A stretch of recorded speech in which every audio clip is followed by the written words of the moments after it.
వ్యభిచారం. ఈరోజు వర్తమానం ఏమిటంటే వ్యభిచారం. ఎందుకు మనిషి వ్యభిచారం వైపు వెళ్తున్నాడు? ఎందుకు వ్యక్తి ఆ వ్యభిచారం వైపు మనసు పెడుతున్నాడు? అది తనకు ఇష్టం ఉండి కొందరు చేస్తున్నారు, కొందరికి ఇష్టం లేకుండా చేస్తున్నారు. ఇష్టం లేకుండా చేసేది బలవంతంగా చేసేది, కానీ ఇష్టపడి చేసేది దాని సంతోషం కొరకు. సో వాక్యము అంటే దేవుడు భూమి మీద మనం ఇష్టపడి చేసిన దానికి, ఇష్టపడకుండా చేసిన దానికి కొన్ని లెక్కలు ఉన్నాయి. ఆ లెక్కలు ఎందుకు? ఈ భూమి మీద ఉన్నంత వరకు మనము ఇష్టానుసారంగా మనం బ్రతకడం అది దేవుని చిత్తం కాదు. చూడండి, మీరు ఒక గాజు గ్లాస్ ఉన్నది, కప్పు, టీ కప్పు ఉంటుంది. ఆ టీ కప్పుని మనము వాడాల్సిన తరీకతో మనం వాడితే అంటే అందులో కాఫీ కానీ టీ కానీ పోసుకొని, సో ఇది కాఫీ కప్పు.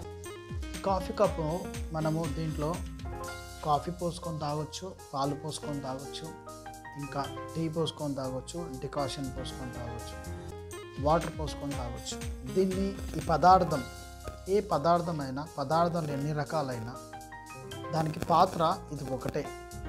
ఈ పాత్రను మనము వాడుకోవాల్సిన విధానంలో వాడుకోవచ్చు. కానీ ఈ పాత్ర వాడబడాలి. అన్ని రకాల పదార్థములను టీ తాగేటప్పుడు మనం కడిగి శుభ్రం చేసుకొని టీ తాగిన తర్వాత మళ్ళా వేరే ఒక డికాషన్ కొరకు, పాల కొరకు, ఇంకా వేరే వాటి కొరకు, కాఫీ కొరకు మనం వాడుకోవచ్చు. ఈ పాత్రను ప్రతిసారి మనం కడుక్కొని వాడుకుంటాం. ఈ పాత్ర విలువైనది, ఈ పాత్ర చాలా విలువైనది. ఈ పాత్రను మనం వాడుకోవాల్సిన విధానంలో మనం వాడుకోకుండా దీన్ని మనము పడేసి, లేదా దీంతో మనము త్రాగేటప్పుడు, ఈ పాత్రతో తాగేటప్పుడు మనము పాత్రలో ఉన్న పదార్థము, టీ కానీ కాఫీ కానీ ఇలా మనము నీట్గా త్రాగాలి.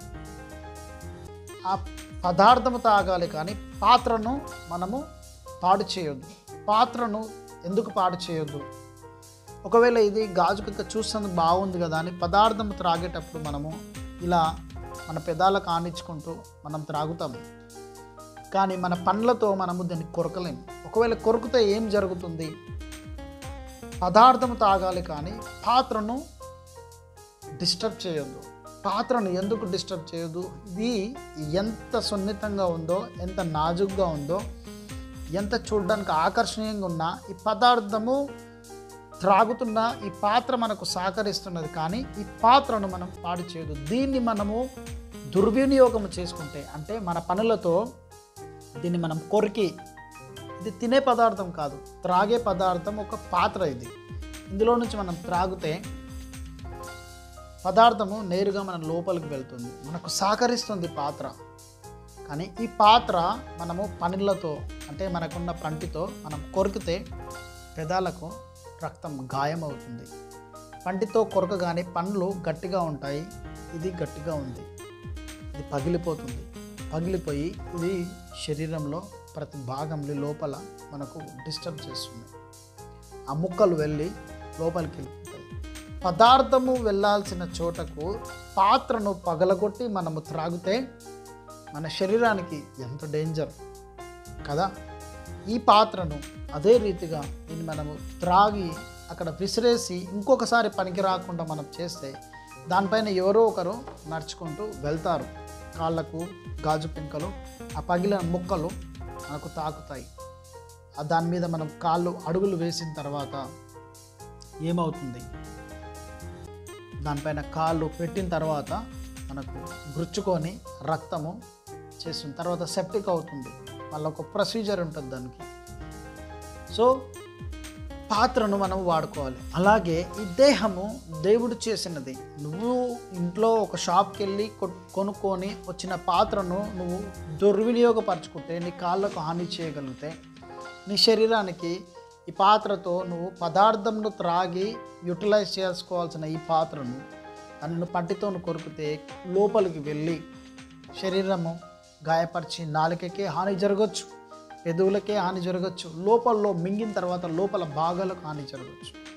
ఎక్కడికి వెళ్ళి ఏం డిస్టర్బ్ అవుతుందో తెలియదు. మళ్ళా తర్వాత ఆపరేషన్ చేసి శరీరానికి మరి ఇంకొక కొత్త గాయం అవుతుంది.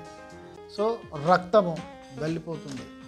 సో ఈ రకాల పాత్రను వాడుకునే ఆలోచన మనకు గ్రహింపుగలిగిన హృదయం ఉండాలి. ఎందుకంటే ఈ పాత్రను మనం పాడు చేయదు. ఈ పాత్ర ఎంత విలువైందో మీకు మన ఇంట్లో షాప్కి వెళ్ళి మళ్ళీ కొనుక్కొని రావచ్చు. కానీ ఈ దేహం అనే పాత్ర దేవుడు తయారు చేసిన పాత్ర. ఇది పగిలిపోతే నువ్వు అతికించలేవు. ఈ పాత్రను కూడా నువ్వు నీ శరీరాన్ని వ్యభిచారంతో ఇష్టానుసారంగా ఒక క్షణం కోసం, కొన్ని నిమిషాల కోసం సంతోషం కొరకు నువ్వు ప్రయాసపడి పాప ఊబిలో నువ్వు పడితే నీకు నిత్య నరకం ఉన్నది. అక్కడ వాక్యం సెలవిస్తున్నది, నరహంతకులు, వ్యభిచారులు, దొంగలు, లోబులు, అగ్ని ఆరదు, పురుగు చావదు. అక్కడ ఈ శరీరంలో ఉన్నప్పుడు మీకు అర్థం కాదు. ఈ శరీరం తదంతరం లోపల నీ ఆత్మకు నిత్య జీవం కావాలి. శరీరానికి కొద్ది కాలమే వయసు, కానీ ఆత్మకు యుగయుగములు. అది మీకు తెలియదు. బైబిల్లో ఉన్న మర్మము నేను మీకు చెబుతున్నాను. ఆత్మకు జీవం ఉన్నది, శరీరానికి జీవము లేదు. ఈ శరీరానికి వయసు ఒక 50, 60, 70, 80, కానీ ఆత్మకు నిత్య జీవం ఉన్నది. అది కేవలము ఈ శరీరంలో ఉన్నప్పుడు నువ్వు దీన్ని పాడు చేస్తే దేవుడు బాధపడతాడు. అంతలో అదే కాకుండా మీరు కూడా ఎంతో బాధపడతారు. అది మీకు తెలుసు. గ్రహించగలిగిన ఆత్మను దేవుడు ఇచ్చి ఉన్నాడు, వివేచించగలిగిన మనసును దేవుడు ఇచ్చి ఉన్నాడు. కానీ మీరు దాన్ని తృణీకరిస్తున్నారు. మీరు ఇంకా అదే పాపంలో మీరు ఉండడం దేవుని చిత్తం కాదు. కనుకనే ఈ వర్తమానం మీకు ప్రభు అందిస్తున్నాడు. దయచేసి మీరు తెలిసి తెలియక చేసిన ఈ పాపం మత్తులో ఇంకా ఈ దేహం అనే పాత్రను దుర్వినియోగం చేస్తున్నారు. దయచేసి దుర్వినియోగం చేయకండి. ఎందుకంటే ఇది చాలా విలువైనది. తర్వాత మీరు రెండో మరణం తప్పించుకోలేరు. మొదటి మరణం తప్పించుకోగలుగుతారు, రెండవ మరణం చాలా డేంజర్. రెండవ మరణం తప్పించుకోవాలంటే ఈ శరీరంలో నీ ఆత్మ ఉన్నప్పుడే నువ్వు పాపానికి చోటు ఇవ్వకుండా నీ హృదయాన్ని క్రీస్తుకి ఇవ్వగలిగితే నీ పాపాన్ని క్షమించడానికి దేవుడు మిమ్మల్ని క్షమిస్తాడు. ఆయన హృదయాన్ని మీకు కలగజేసి ఒక మంచి మనసాక్షినిచ్చి మీరు ఆయన వైపు తిరిగితే ఖచ్చితంగా ఆయన మీ హృదయంలోనికి వస్తాడు. మంచి హృదయాన్ని మీకు ఇచ్చిన దేవుడు మీరు పాప హృదయంగా ఎందుకు మార్చుకుంటున్నారు? మంచిని చేయడానికి దేవుడు మీకు అనుమతించున్నాడు, చెడుని చేయడానికి మీకు అనుమతించలేదు. దయచేసి ఈ పాత్రను దేవుని కొరకు వాడడానికి ఇష్టపడండి. పాపాన్ని విడిచిపెట్టడానికి మీ మనసు ఒకవేళ మీరు ఈ సమయంలో మీరు డిసైడ్ అయితే, ప్రభు మిమ్మల్ని ప్రేరేపిస్తే నాతో పాటు ఏకీభవించండి. పాపం విషయంలో నాకు ఇక చాలు, ఇలాంటి పాపం నాకు ఈ రోజుతోనే నేను ఈ పాపం చేయను, ఇప్పటివరకు ఇది నాకు చాలా చెడ్డదిగా నీచంగా కనబడుతుంది, నేను చనిపోతే నా పరిస్థితి ఏంది, రెండో మరణం తప్పించుకోవడానికి ఏమిటి అని మీకు ఒకవేళ ఈ పశ్చాత్తాప హృదయం కలిగినట్లయితే దయచేసి నాతో పాటు కళ్ళు మూసుకోండి. ఖచ్చితంగా ప్రభు నమ్మదగిన దేవుడు మీ పాపమును క్షమిస్తాడు. మీ ప్రతి పరిస్థితిని మార్చుటకు శక్తిమంతుడు. ఆయన మిమ్మల్ని విడిపించి విజయం ఇస్తాడు.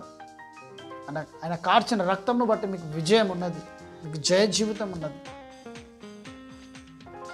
పాపాన్ని కడుగుటకు శక్తిమంతుడు యేసు రక్తం. ఆయన రక్తంలోనే మీకు విడుదల ఉన్నది. దయచేసి మీరు తలలు వంచినట్లయితే, మీ హృదయాన్ని ఈ రకంగా మీరు ప్రభు వైపు మార్చుకున్నట్లయితే నాతో పాటు ఏకీభవించండి. ఈ ప్రార్థనలో కళ్ళు మూసుకున్నట్లయితే ప్రార్థిస్తాం. యేసయ్యా నీకు స్తోత్రం నాయన. ఇప్పటివరకు అయా నా తండ్రి తెలిసి తెలియక నా శరీరంతో ఈ విలువైన దేహము మీరు తయారు చేసి ఉన్నారు. ఈ దేహము తిరిగి మట్టి కావాల్సినది. నేను నా ఇష్టానుసారంగా ప్రభువా నేను పాపం చేస్తున్నాను, దయచేసి నన్ను క్షమించండి, నీ రక్తంలో నన్ను కడగండి, నన్ను పవిత్రపరచండి, నన్ను పరిశుద్ధపరచండి, నీ నీతిని నాకు దయచండి, నీ పరిశుద్ధతను నాకు దయచేయండి. రాజా దయచేసి నా హృదయంలోనికి రండి, దేవుడుగా ఉండండి, నన్ను మీ కుమారునిగా అంగీకరించండి. నాకు నిత్యత్వము దయచేయండి, నాకు నిత్య జీవము దయచేయండి. రెండో మరణము తప్పించుకోవడానికి మీరే మార్గం అని విన్నాను. దయచేసి మమ్మల్ని క్షమించమని యేసు నామమున ప్రార్థిస్తున్నాను తండ్రి. Amen, amen, amen. యేసు రక్త విజయం. దేవుడు మీ పాపాలను క్షమించి ఉన్నాడు. మీరు నమ్మి విశ్వసించి బైబిల్ చదవండి, క్రీస్తుని సొంత రక్షకునిగా అంగీకరించండి. Praise Lord. ఈ వర్తమానం మీకు నచ్చినట్లయితే అనేకులకు షేర్ చేయండి, లైక్ చేయండి, సబ్స్క్రైబ్ చేసుకోండి. ఇతరులకు ఈ వాక్యము అందించడాన్ని బట్టి వారికి ఉన్న ప్రతి పరిస్థితి నుంచి మీరు విడిపించిన వారు అవుతారు. ఎన్నో రకాల శ్రమల నుంచి వాళ్ళని విడిపించిన వారు అవుతారు. Thank you.